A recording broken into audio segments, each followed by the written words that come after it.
बिहार दिवस के अवसर पर बेनीपट्टी अनुमंडल मुख्यालय के डॉक्टर एनसी कॉलेज के परिसर में 3 दिवसीय कार्यक्रम के तहत आज दूसरे दिन विभिन्न कार्यक्रम का आयोजन किया गया। कार्यक्रम की शुरुआत सभी पदाधिकारियों के द्वारा सामूहिक रूप से दीप प्रज्वलन के साथ किया गया। बेनीपट्टी बीओ मधुकर कुमार के द्वारा शिक्षा विभाग के द्वारा चलाए जा रहे विभिन्न योजनाओं के बारे में विस्तार से इसकी जानकारी दी गई। साथ ही एसडीओ और डीएसपी के द्वारा सभी को बिहार दिवस की शुभकामना दी गई। इसके बाद पदाधिकारियों के द्वारा विभिन्न विभागों के द्वारा लगाए गए स्टॉल का निरीक्षण किया गया, जिसमें शिक्षा विभाग, बाल विकास परियोजना, नगर एवं आवास विभाग, कृषि विभाग, जीविका और स्वास्थ्य विभाग शामिल था। सभी विभागों के द्वारा अपने विभाग से संबंधित कार्यों का स्टॉल पर प्रदर्शित किया गया। कार्यक्रम में उत्कृष्ट शिक्षण एवं विद्यालय संचालन हेतु 4 शिक्षकों को प्रशस्ति पत्र एवं पाग दुपट्टा देकर सम्मानित किया गया। शिक्षक राम अवतार राम, ललिता कुमारी, गीतू कुमारी एवं दिलीप कुमार झा को सम्मानित किया गया। इसके बाद एक कवि गोष्ठी एवं सांस्कृतिक कार्यक्रम का आयोजन किया गया।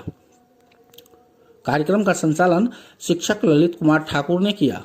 कवि गोष्ठी में मैथिल प्रशांत, ललित कुमार दास, अजय कुमार झा, मनोज कामत, ललित कुमार ठाकुर, आनंद शंकर के द्वारा कविता पाठ किया गया, जबकि सुभद्रा झा एवं भगवान जी झा के द्वारा गीत प्रस्तुत किया गया।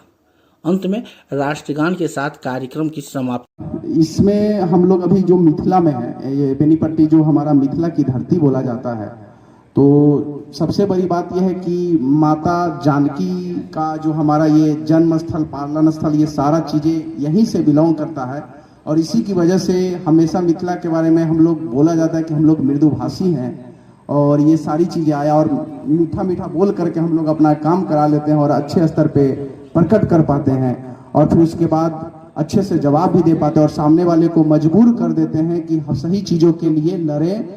तो ये चीज़ें लगातार हम लोगों में कंटिन्यू रह गया कि मतलब हमारी पीढ़ी दर पीढ़ी ये चीज़ें फॉलो अप होती रह गई। और आज भी हम लोगों को बोला जाता है कहीं से भी आने के लिए कि आप लोग अहाँ सब मिथिला में जाओ, अहाँ के बहुत सेवा होते। ये सारा जो हमारे पदाधिकारी लोग भी एक बार मिथिला का दर्शन जरूर करना चाहते हैं।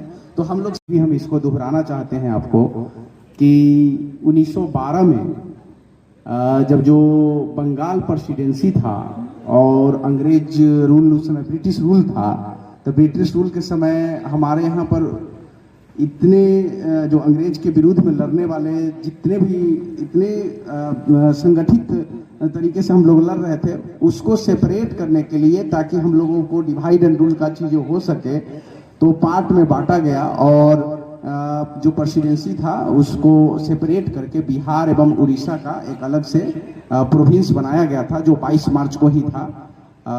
शायद किंग जॉर्ज 5 के द्वारा उस समय कराया गया था, अनाउंसमेंट हुआ था। और तब से हम लोग जब जो आज़ाद हुए, बिहार जो दिवस है हम लोग 22 मार्च को मनाते हैं। और उसके बाद ये